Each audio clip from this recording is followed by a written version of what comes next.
Hi guys! Good day! Andito po ako ngayon sa aking likuran. Ayan o. Magagarden-garden po ako. Natatandaan niyo po ba ang butong ito? Buto ng okra ni kapitbahay. So ayan. Nagdungkal-dungkal na po ako. Dito ko po siya itatanim mo. Ayan. Samahan niyo po ako para meron akong libreng gulay pag sila'y tumubo.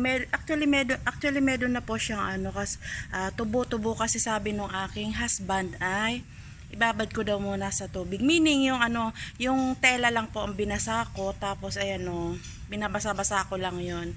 Meron na po siyang sibol kaya itatanim ko na. Yan.